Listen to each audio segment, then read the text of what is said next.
We ready for our first Ageless Educator? Yes. We have Brian Delaney, who's going to be coming through on our video conferencing. And Brian Delaney helped found the Calorie Restriction Society International and has been its president for over 20 years.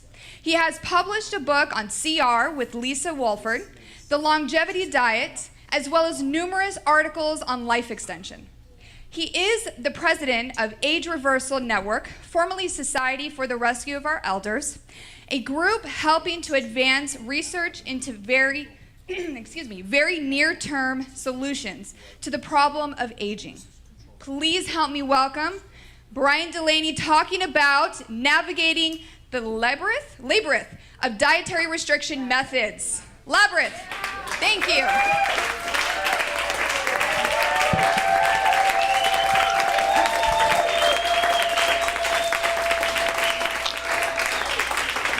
Hey everyone. All right, so I'm on? And you can hear me beautiful. It's great when technology works. It's great to see everyone. I really wish I could have been there. It just proved impractical getting across the ocean and the continent and then back in time to do the other things I had to do over here in Europe. So that word labyrinth itself is a labyrinth. So I'm not surprised everyone, I don't even know how to pronounce it. Anyway, so we will be trying to navigate the labyrinth or the labyrinthine path of various ways of restricting eating to get health and longevity benefits. And I want to quickly give some background about how I got into this, which I think a lot of people don't know. Until precisely about mid-April of 1992, I ate like crap. And I, like a lot of Americans, a lot of people all over the world actually, I thought that the vice of bad dietary choices could be made up for with the virtue of really extreme exercise. I could kind of exercise away whatever damage I was doing with my horrible diet.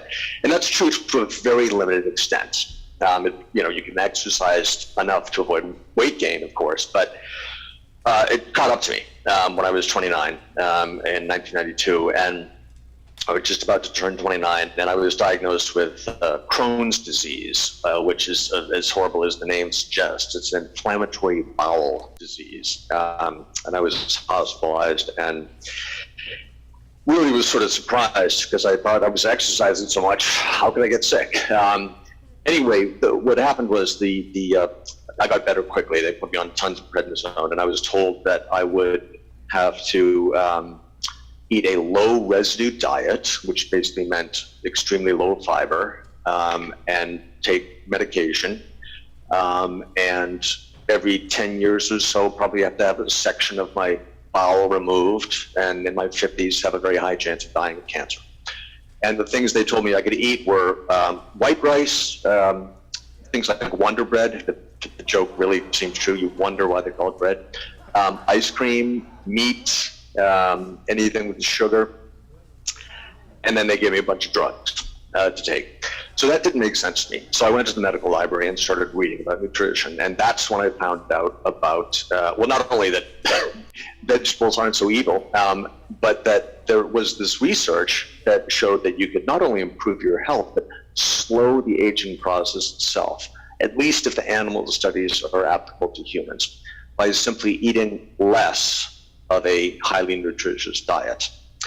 So that's what got me launched into all this. And I changed my diet, and I was able to get off all the medication they had given me, and I actually cured the Crohn's disease within about 6, 7, 8 months. The doctors didn't believe it. They thought, oh, maybe it wasn't really Crohn's disease, but it was. I looked at the record myself. I had ulcerations and the terminal ileum. Yeah, thank you. It was really, it was just sort of amazing, and it's a lesson for how we all should treat conventional medical advice. That is, be skeptical, because there are lots of other ways to improve one's health. So I became interested in this. Really, one of the things that puzzled me is, why isn't everyone talking about this? If the studies that I was seeing in mice showing a 40, sometimes 50 or 55% gain in maximum lifespan, were translatable to human lifespans, this would mean people would be living to be 150 or 155 even if they started young enough and did this rigorously enough. So why was no one talking about this? Well, it turned out one guy was, Roy Walford, then at UCLA. So I called him up and said, why is no one talking about this? He said, well, actually I am, and let's start a group and see if we can get more people to talk about this and to try it. So it took a little while, but eventually the CR Society was born. And so what I want to get into now is just some preliminaries, because I don't know how much people here know about calorie restriction. And by the way, a lot of people now are calling it, I think rightly, dietary restriction, because it's not clear that it's the calories. We used to think it was the energy content of food that had to be reduced, but it's not clear anymore. It could be, for example, the protein that matters more than the actual energy content. So just briefly, there's a question that a lot of people still pose, even though I think the answer is pretty clear. Does dietary restriction improve health in humans? Well, we know in non-human species, all kinds of non-human species, it's been shown to improve health and improve lifespan. There are a couple of exceptions, and it's not clear that those are just the random sort of exceptions you would see when you do hundreds of studies, or whether there are particular species or subspecies that have some genetic quirk that means it doesn't work in that subspecies. We don't know. But generally, it works in virtually every critter in which it's been attempted. In humans, we have some pretty interesting data. We don't have what we want, which is a study we have started in the 1860s. We have 2 villages of people who are genetically identical. One is eating normally and one is on CR, and we'll never have that. So we'll never have the kind of data that we want. But there are things like data from post-World War II Europe, where people ate a lot less, and it wasn't even that high quality a diet. It was exactly, but much lower rates of diseases that are associated with aging, like type 2 diabetes, heart disease. We have some short and medium-term studies in humans showing improvement in biomarkers. We have a couple of cultures, above all Okinawa, where they eat a kind of dietary restriction for cultural reasons, fairly mild, and they tend to live quite a bit longer. And then there's this pretty rigorous study called Calories, C-A-L-E-R-I-E, the Comprehensive Assessment of the long-term effects of restriction of intake of energy. And that has shown pretty dramatic improvements in biomarkers. So I think dietary restriction will improve longevity in humans. I think that's pretty clear. We don't know how much, but I think it will improve longevity. The arguments against it are typically, well, there's one that the animal studies don't really count because lab animals are sort of genetic freaks. So there was this guy who tried to get some wild mice and tried it on them, and it didn't work. That was done twice, and it didn't work very well. Well, it turns out these wild mice are naturally thin, and so they restricted them below what they were eating to be naturally thin, and they basically starved them. That's why they didn't live much longer. So that doesn't really count as an argument against dietary restriction. And then there's the notion that of the billions of people who have lived, why hasn't there, the odds are someone would have been on CR by accident, and we would have seen someone live to be 140 or 150. I think that the non-CR maximum lifespan of humans isn't 120. I think it's probably about 105. And the people who have lived longer than 105 probably were on mild CR. There may be a few very unusual genetic variants make people live longer than 105 for other reasons. But I think that basically we have seen accidental CR, and that's basically the people living beyond 100 or 105. Most of them, if you ask them what they eat, they will report, if they can remember, which often they can't, that they certainly didn't overeat. But then the one argument against the efficacy of dietary restriction that I want to spend a moment on, because it kind of drives me crazy, is that people will look at body mass index and correlate it with lifespan. And you've all seen this. You've seen these studies, and the press jumps on them because it seems to make them happy that they don't have to go on a diet. that basically a low BMI is correlated with reduced lifespan. Like there's a U-shaped curve for mortality and BMI. At the low end of BMI, really thin people, there's high mortality. Kind of when you get to normal BMI, there's low mortality. You get to a high BMI, the curve goes back up again. Well, it turns out that, to put it kind of pedantically, that's based on a logical error known as affirming the antecedent. Here's what I mean. The error is, if it's raining, I will take my umbrella. You see that I have taken my umbrella and you conclude that it's raining. That's not logical, right? That's called affirming the antecedent. What people are doing is they're saying if people go on CR, they'll be thin. We find a bunch of thin people, therefore they're on CR. That's not true. You can be thin for all kinds of reasons. The reason the very thin people are dying at a younger age is mostly because they're smoking, and people who smoke get thinner. They have undiagnosed Crohn's disease. They have undiagnosed cancer. When you start to try to correct for some of these things, that U-shaped curve becomes more, not quite linear because you can't control for everything, but it starts to turn into a little bit of a J-shaped curve. So the human data linking body mass index and mortality is actually really difficult to take as evidence one way or another for calorie restriction. That's why I like these shorter term studies in humans where we see biomarkers move in a very, very positive direction. All right, let's move on to, I'm gonna try to keep this to half an hour, which feels impossible, but I will just, I will skip ahead of a couple things. One thing I want to mention, just to be realistic about what one could achieve with any diet. Roy Walford, who was a brilliant researcher, died unfortunately of ALS, wanted to call his book that ended up being called The 120-Year Diet, he wanted to call it The 160-Year Diet.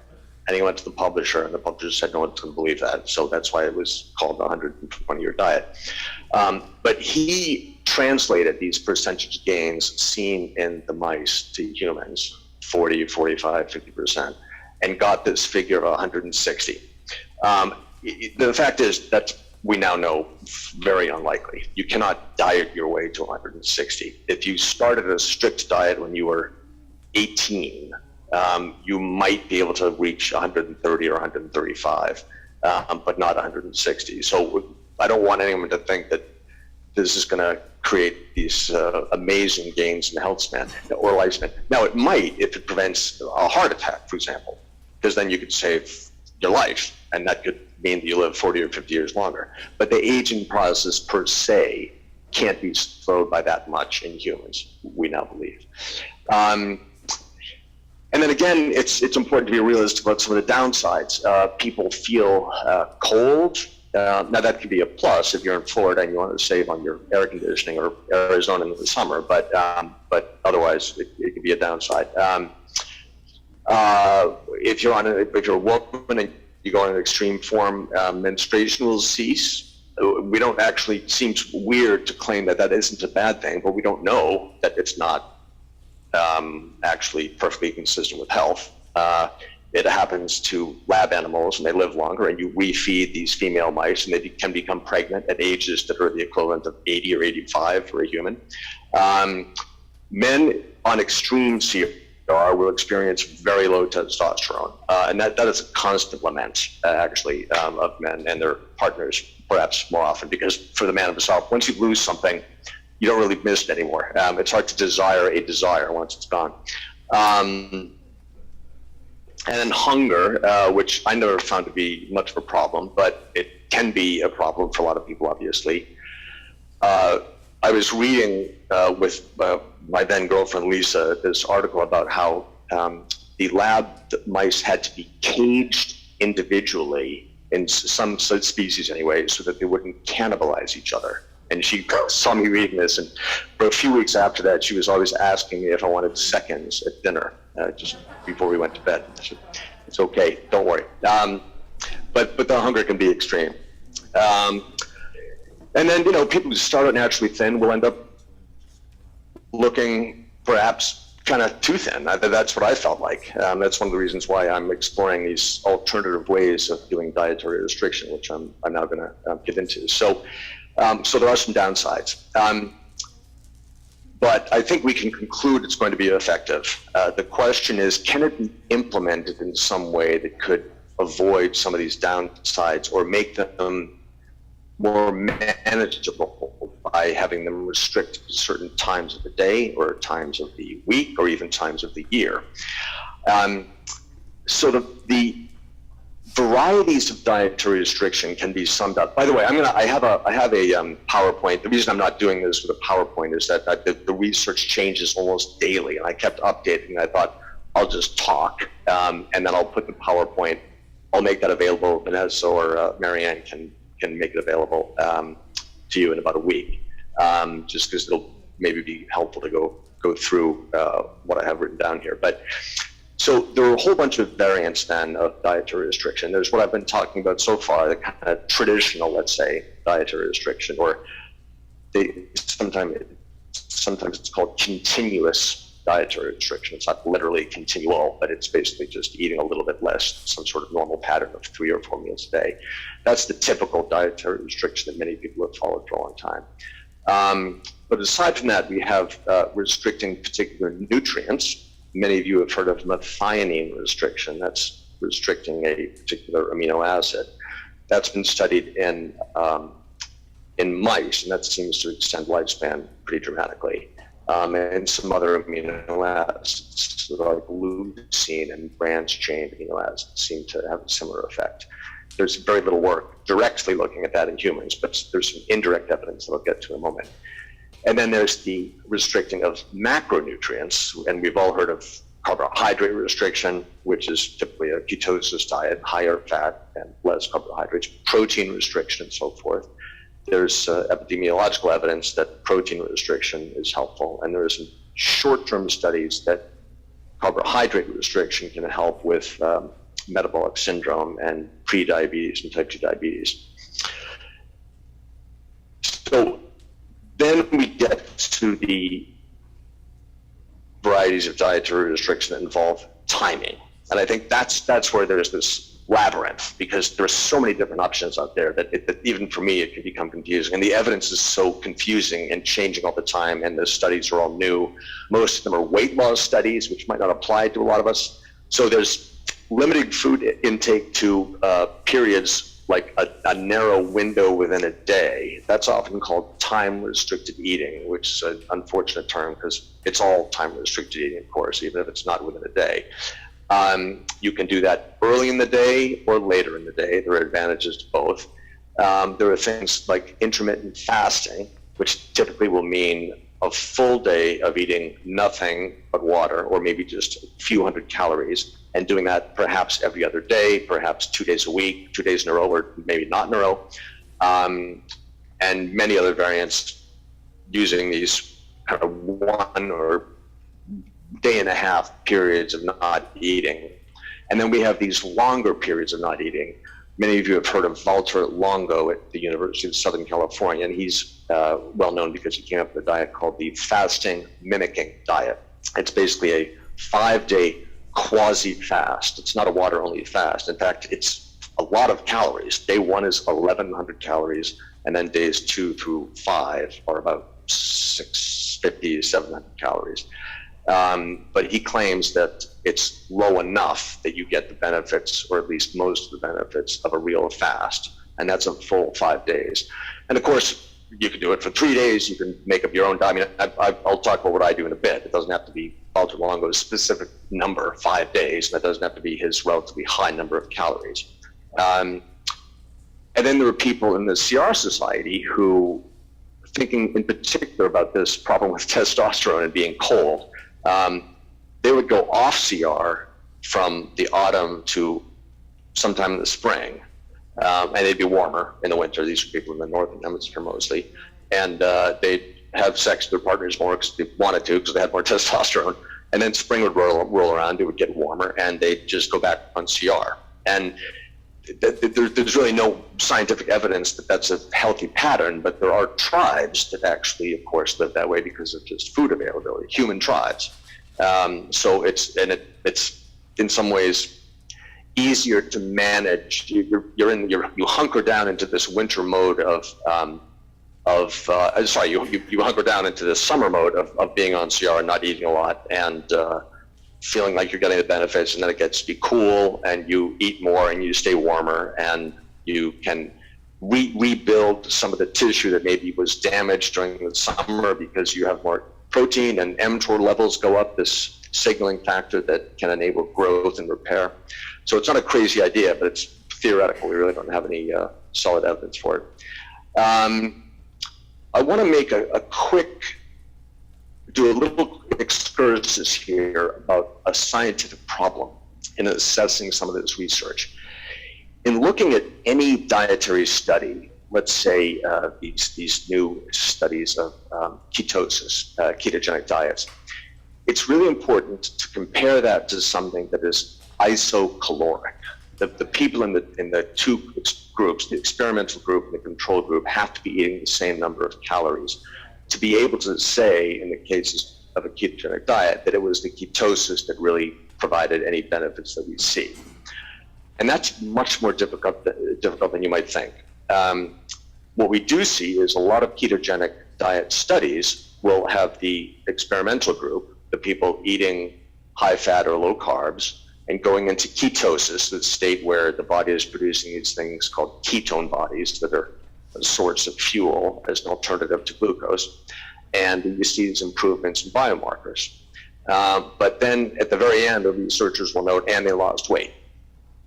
Well, if they lost weight, they were probably eating less, and sometimes that's not even reported. And if they're eating less, we can't say that it was the ketosis per se that caused the benefits, as opposed to just being on mild CR. So it's a serious problem.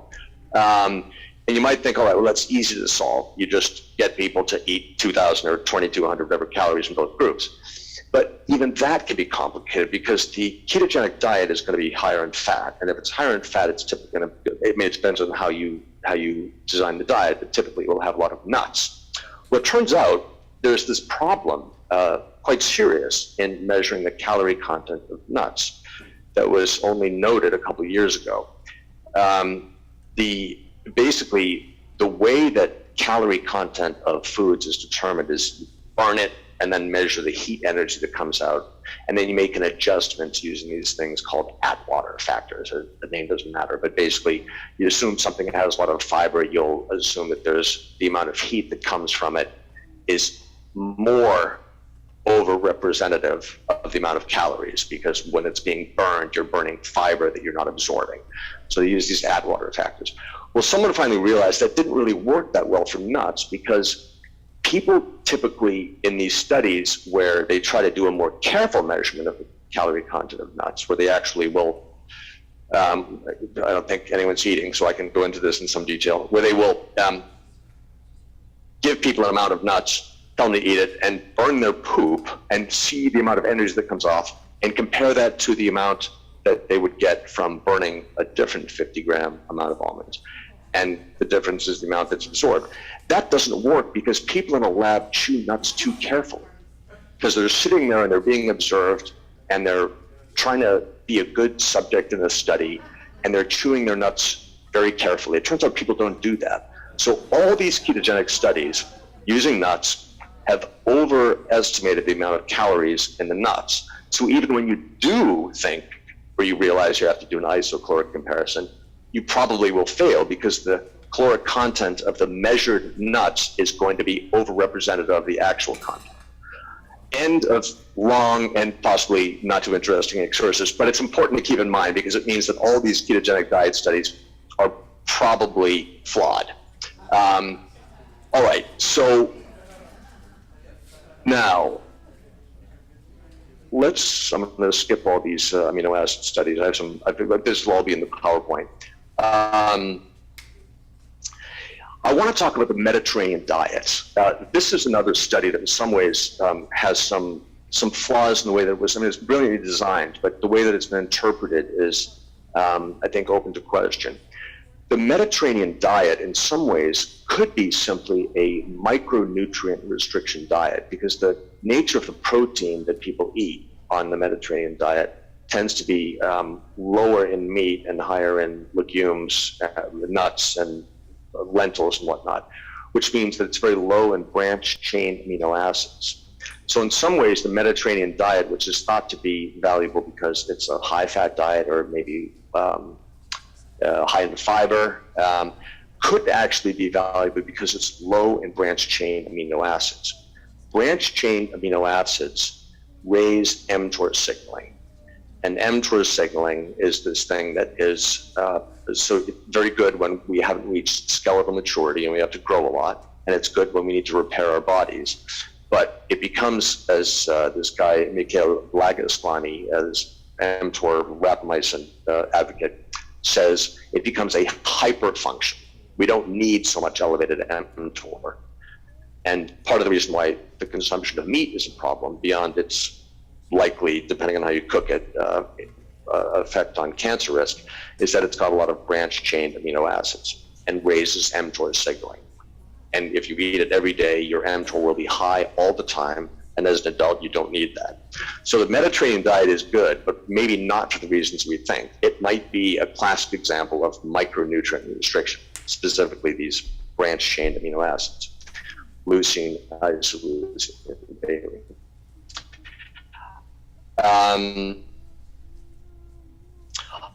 All right. Which basically, they can be low carbohydrate, low protein, or low fat.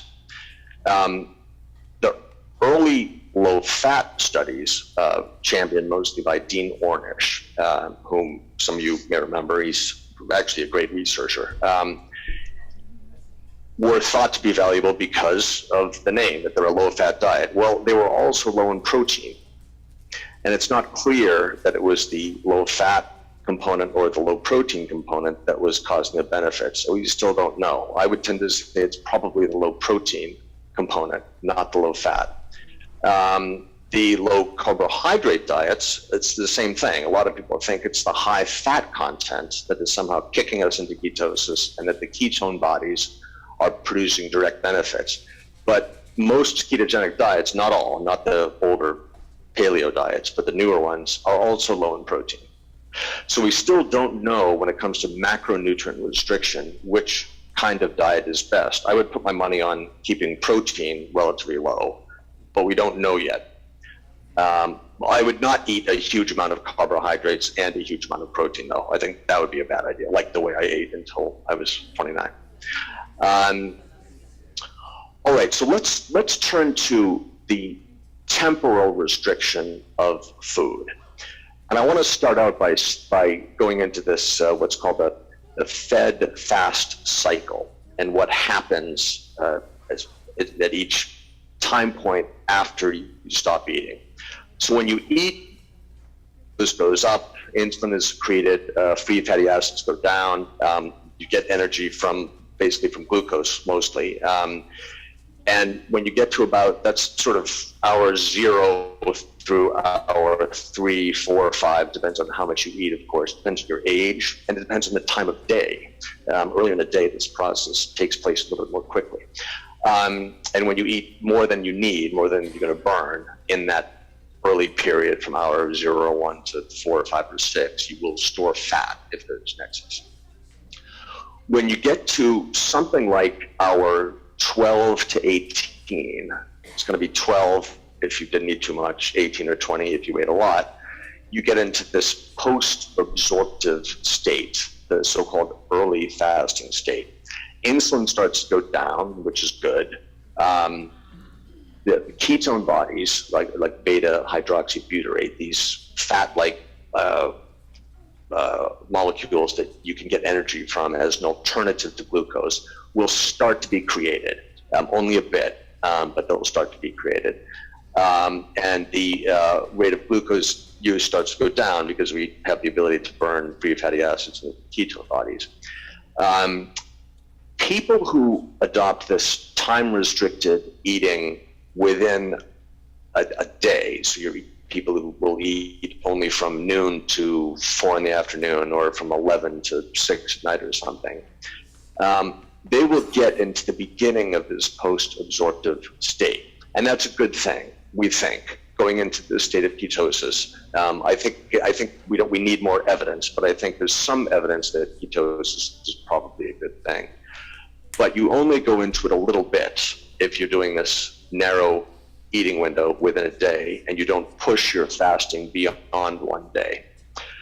Once you get into hour maybe 30 or 36, again, it's less than that if your meal was small, then you get into the true fasting state. And this is where ketone bodies are going up quite a bit. You're really not using much glucose. You maybe, depending on how much you exercise, depending on how much glycogen you had stored in your muscles, you might be losing a little bit of muscle. But people worry about that as if it's gone forever. It's not. When you eat more later and exercise, the muscle comes back. And then when you get into about hour 48, you get into what researchers call the starvation state. That sounds scary, but it's actually probably a really good thing, assuming you're healthy and you're not pregnant and you've reached skeletal maturity, and don't have risk of eating disorders or don't have eating disorders. Getting into this state is where ketosis is now going full bore, but something else has begun to really kick in the high, happening all the time anyway. That's known as autophagy. It's an unfortunate pronunciation. It should be called autophagy, but it's not. But then it would be clear what it means. Basically, it's the eating of self. Phagocytosis, phagy, eating, auto-self, but it's for some reason pronounced autophagy. And what that means is individual cells begin to become much more efficient at clearing out internal components that are damaged and reusing them, because the body would rather do that than catabolize muscle to get energy from your muscles. That's why actually you don't actually lose a lot of muscle in the first 3, 4, or 5 days of fasting, because the body can get a lot of energy from autophagy. So it gets energy from autophagy, but much more importantly, these cells are renewed because these broken parts inside that the body didn't prioritize didn't really matter, because there was plenty of food coming in and the body doesn't care if it grows old and dies. Suddenly these broken parts are being cleared out, so the cell works more efficiently. That's what's so important about autophagy, and that's one of the mechanisms by which fasting and dietary restriction is thought to improve health and longevity, that basically the cells are renewed. So that actually, thinking about this steadfast cycle and what happens when you get out to the 2-day mark, is part of what made me decide that I want to have at least 2-day fast or near fast. I'll explain what I mean in a moment, part of my regular dietary regime. Now, what regular means, I'm not sure. I still haven't figured it out. Should it be once a week, once every 10 days? Once every 5 days might sort of be pushing it too much, because then I'd be stuffing my face in the days I'm not fasting. But I think getting into this state of autophagy is more important than getting into the state of ketosis. So this emphasis that we read in the blogosphere and newspapers about the importance of the narrow time window in order to get into ketosis, I think that's misplaced. I think ketosis helps, but what we really need to do is to get into the state of autophagy. And that does require pushing the fast out to 2 days and, ideally 3 or 4. It appears that autophagy is jumped into high gear at different time points depending on the tissue. It takes longer, for example, for the brain to kick into autophagy, and that might be where it's most important. Now, I said near fast might work as opposed to a total fast. For 2 reasons, I don't do water-only fasts. One is that it doesn't make sense to me that the human body would have had to evolve the ability to deal with absolutely 0 calories under any circumstance during the course of evolution. Makes sense. In most dogs, there'd be little blades of grass or leaves or something. We would be nibbling on something. It doesn't make sense that we would have, if we're hungry, unless we're in the Sahara, which not many of us were, or our ancestors, there's something to nibble on. and our bodies would have always had a couple of calories coming from somewhere. So it strikes me as unnatural to just consume water. There is this idea that it could be helpful maybe to do it once a year to let the gut be completely cleared out. That makes sense to me. But to have it be a regular part of how you eat does not make sense. And it doesn't seem like there are any downsides to having, 100 or 200 calories per day of salad, let's say. I think in fact, we were quite certain that does not appreciably alter ketosis and definitely does not appreciably slow down autophagy. The second reason that I don't do a complete fast, do this near fast, is that the effects that matters to me, which is the autophagy, seems mostly to have to do with the reduction in protein intake. That seems to be the case. We still don't know if that's probably the case. So it doesn't seem to harm me, if I want that benefit, to have some extremely low protein food. That's partly why Walter Longo, he takes it to an extreme. It's not 200 calories, it's 1,100 on the first day and then 700 or so for the next 4 days. I think that's actually too much. But so for my so-called fasting days, I will eat, a few walnuts and a little bit of lettuce in the morning and then maybe again in the late afternoon. And I've measured my fasting glucose, once I'm well into the fast, like 2 days in the morning, it'll be in the high 50s or about 60. And I'll have my, 2 or 3 walnuts and the lettuce, and they'll go up to 64, which won't affect at all. All right. Now, here's another problem with trying to figure out how to make sense of these studies is they're almost all done as weight loss studies. And so overweight people, and they often have type 2 diabetes or metabolic syndrome or pre-diabetes. It's not clear how this would apply to people who are otherwise healthy. But a key question, let's say we wanted to do this narrow time restricted eating within each day, which I do think has some benefits. What point of the day should it be? Most of us would prefer, at least most people I know, would prefer to have that narrow eating window during dinner, because that's when people socialize and you don't want to have to give up social life. Well, it turns out that the body the natural circadian cycles of the body seems to be tuned to have most of the energy consumption somewhat early in the waking period. And when you eat most of your calories towards the end of your waking period, even if it's 3 hours before, you're asking your body to do something, deal with a huge intake of food that it's not really designed to do.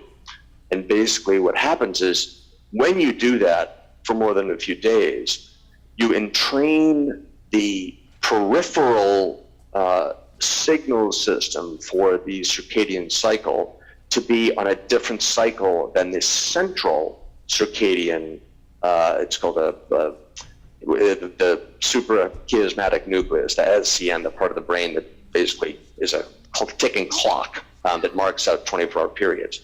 In other words, the SCN is getting cues from light to tell you when to be awake and when to sleep.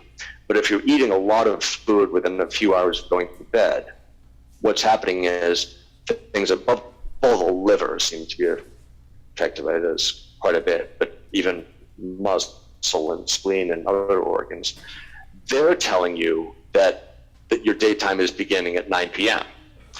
And that lack of synchrony between the central indicator of time and the peripheral indicators seems to be what causes the negative health consequences seen in evening eating.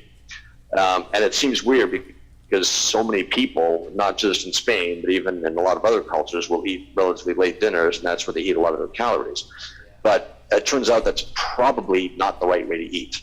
So if you can do it, socially it can be difficult, and you may just not want to, but if you can do it, and you want to do this narrow time window, daily time window, I would say try to do it earlier in the day if possible.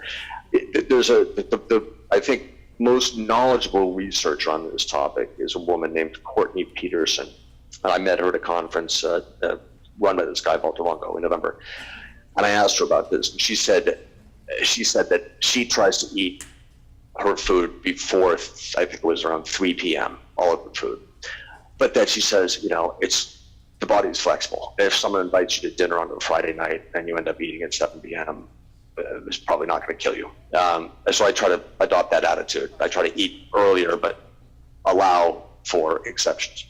All right. Let's see. We are pretty much out of time. So I think the other things I wanted to say were really not so critical. I think maybe one more thing is we've heard this term metabolic flexibility. I'm sure many of you have, and it is important. But the term is actually misunderstood by a lot of people. The myth is that you need to kind of change around the way you eat to get your body able to adjust to different patterns of eating. That's actually not what metabolic flexibility means. Metabolic flexibility means basically that you can, when your body has the ability, when it needs to adopt to a low energy intake state and use free fatty acids or ketone bodies as fuel. And if you're lean and healthy, you are metabolically flexible. If you're really old, you might be less metabolically flexible, but if you're lean and healthy, you're metabolically flexible. So the way to get metabolically flexible is just to be lean and healthy. You don't need to change your dietary patterns around like that. That's not what it means. In fact, just arguably it's potentially confusing to the body to switch dietary patterns kind of haphazardly and frequently. So here's my overall decision tree, and I'm going to take into account, I'm going to take a step back and look at some of the alternatives to diet. Do we forget about diet? Because it's just too difficult, and we think that we can wait for SENS or the Ageless Network or some of the people Unlimited to come up with some magic potion that will solve all of this in 5 years. And if that's the case, well, it would be great. And then we would look back on these diets that some of us, even me, I confess, even though I'm the president of the CR Society, was somewhat painful, and think, oh my God, if only we had known in the year 2024, we'd have this elixir that we'd be able to take and we would never need to diet again.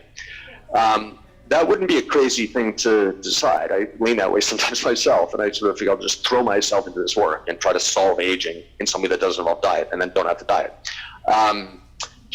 But if you don't want to do that, and you do want to think about which diet to adopt to try to improve health and slow down your aging, I would say the thing to try, because there's been the most research, is this fairly severe so-called continuous calorie restriction. Because the evidence is actually the strongest for that, despite all the sound and fury about ketogenic diets and fasting and time-restricted eating. The studies in people who just eat a bit less, ideally maybe 15, 20, 25% less each day, 3 meals a day, the studies with that pattern of dieting are the strongest. And these people have amazing biomarkers. So that's the next, so if you can do that, go for it. If you can't do that, then the next part of the decision tree is which of these various restricted eating patterns should one adopt. And I would say the one to adopt is probably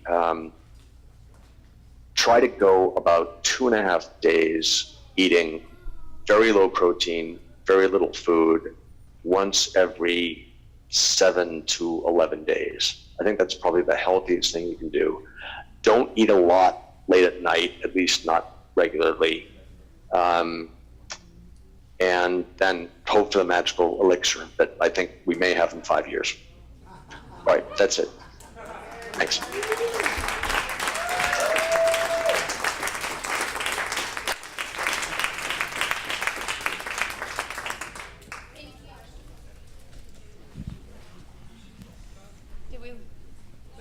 He's Brian, thank you so much for that. We're going to take a couple questions.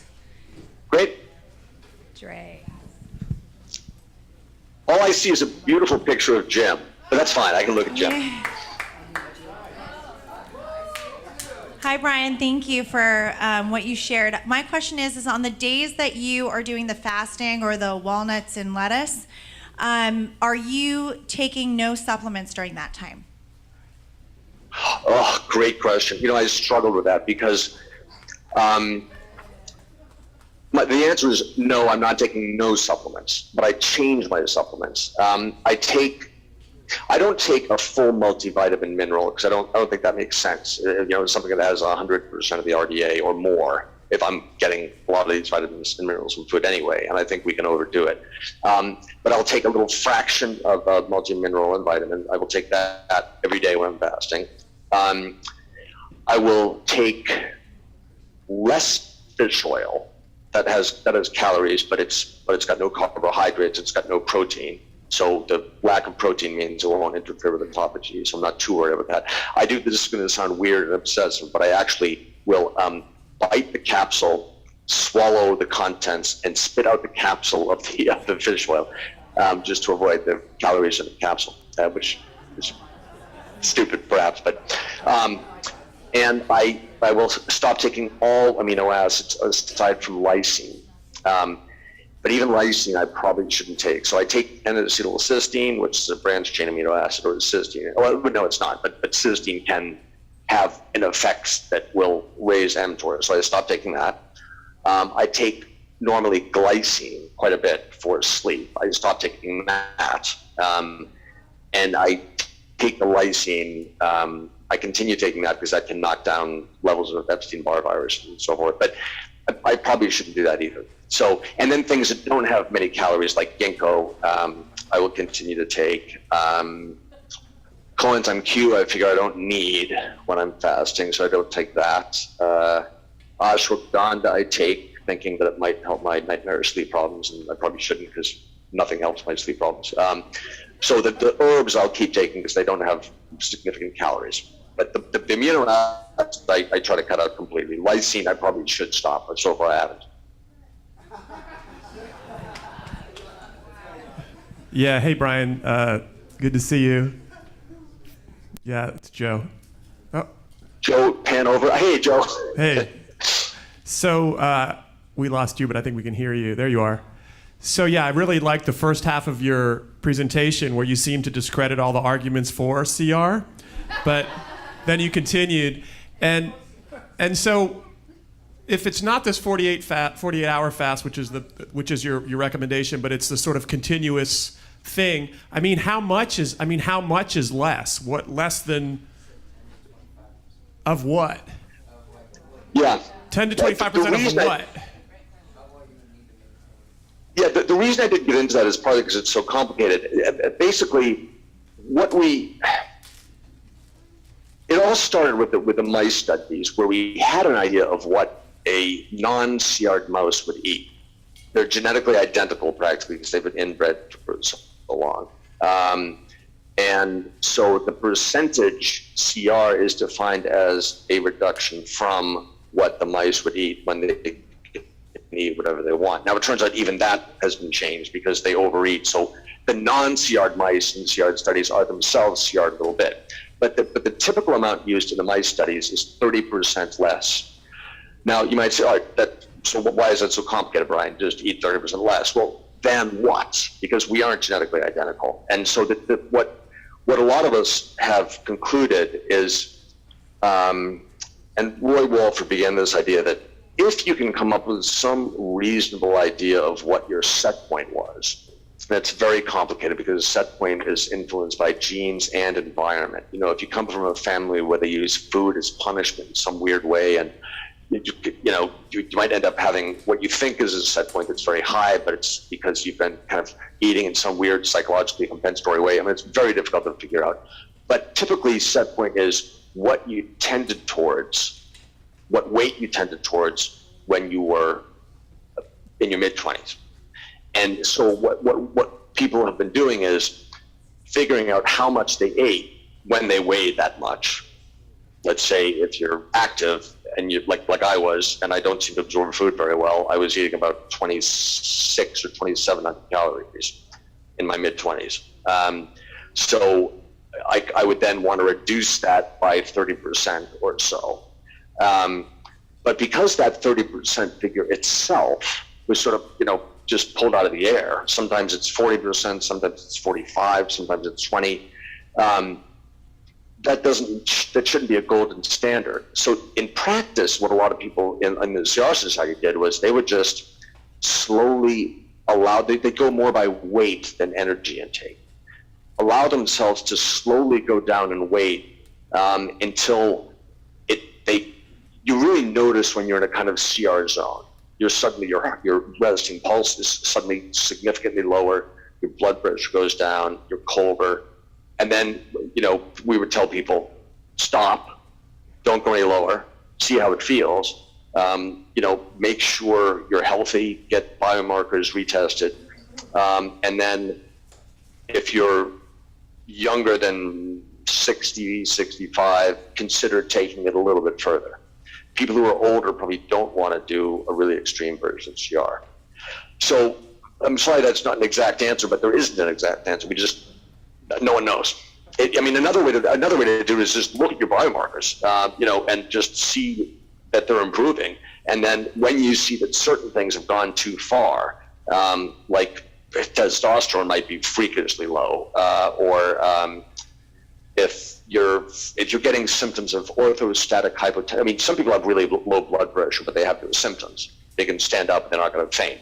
But then there are people who take CR to an extreme and they have orthostatic hypotensions. So hypotension. So they'll have blood pressure that will be 90 over 55, and they're sort of feeling faint all the time. That's actually not good for the brain.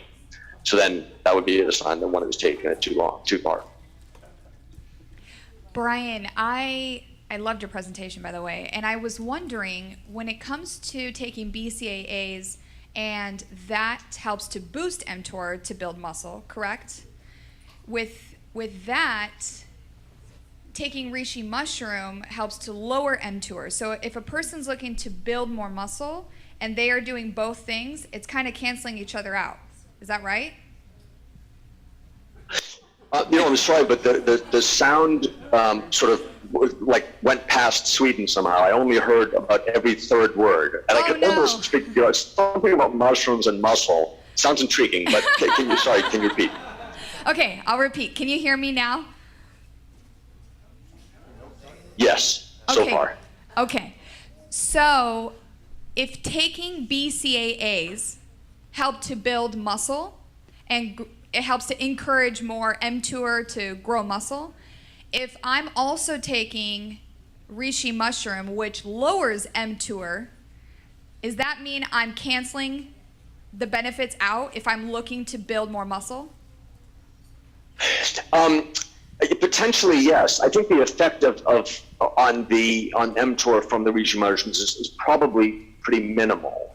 So I wouldn't worry too much about that. But okay. One thing that most of the mTOR researchers are saying, and I think this is absolutely correct. And this, by the way, I forgot to mention, this is one of the reasons why I adopted this fasting pattern, is that whatever your let's call it your mTOR strategy is, and my diet strategy now, I think mTOR is so important that I think of my diet strategy as an mTOR strategy, because I think that's what really matters when it comes to these restricted eating regimens.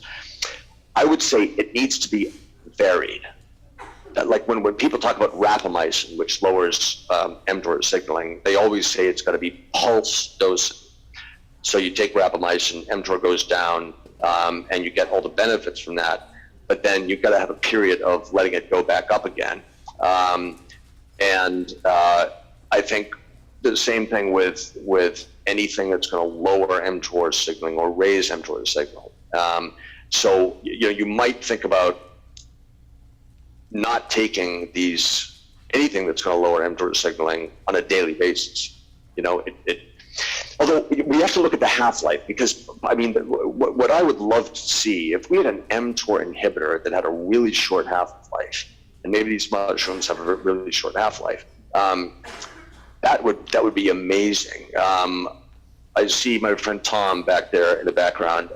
He and I were at a conference in the Bahamas where there were some researchers, at least two, talking about new mTOR inhibitors other than rapamycin with shorter half-lives, not quite short enough.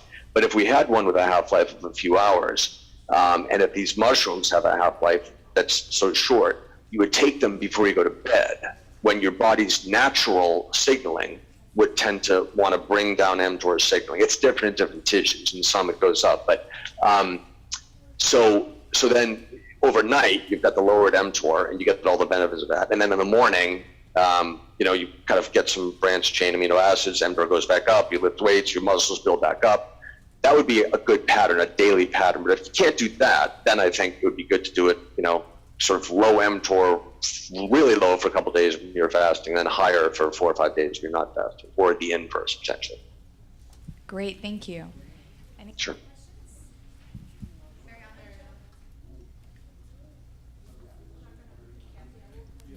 Hey, Brian, I have a question. I was listening to Eric Burden from the Buck Institute just last week, and he was talking about that they're developing something that will mimic the effects of keto in the body, like the effects of the dieting. And I'm not sure if it was, the metabolism or the fat burning or whatever it was, but he was talking about that. Do you know anything about it, and what are your thoughts on this, maybe, drugs or whatever that will mimic the effect of these diet restrictions? Well, mimicking the effect of ketosis, there is one drug that's being worked on that could do that. But I mean, the main way to mimic the effect of the ketogenic diet is to introduce ketone bodies. You can actually buy powder, beta hydroxybutyrate. It doesn't taste very good, but you can actually just take that orally. But you can only absorb so much, so you can't get into extreme ketosis that way.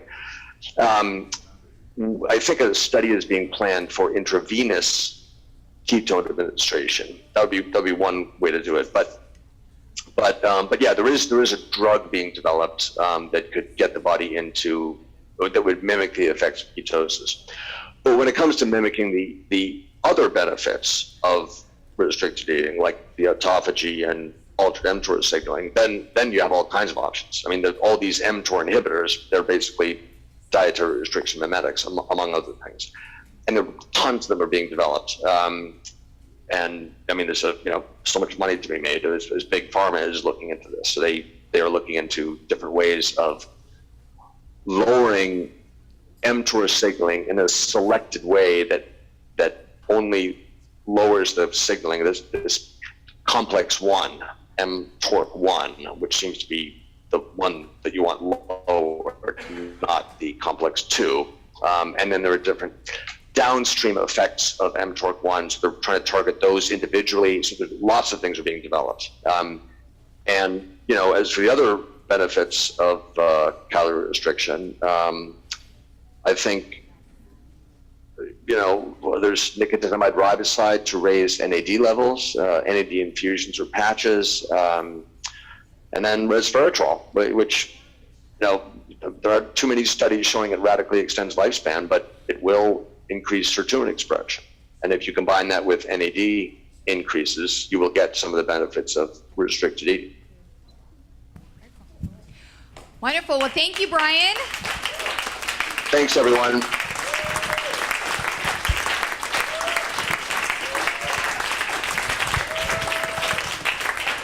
Thank you so much. Yeah, I guess you're in Sweden, you said? Yeah. Yeah. Okay. Well, I know you lived there for a while, right? Yeah, I'm Swedish. I'm actually half Swedish. Oh, okay. I could even show you my Swedish passport. I left it in the other room, but yeah. I don't believe that. Let me see your Swedish passport. Thanks so much, Brian. You were awesome. That was a great presentation. All right. See you Thanks, later. everyone. Talk to you later. Good to see you.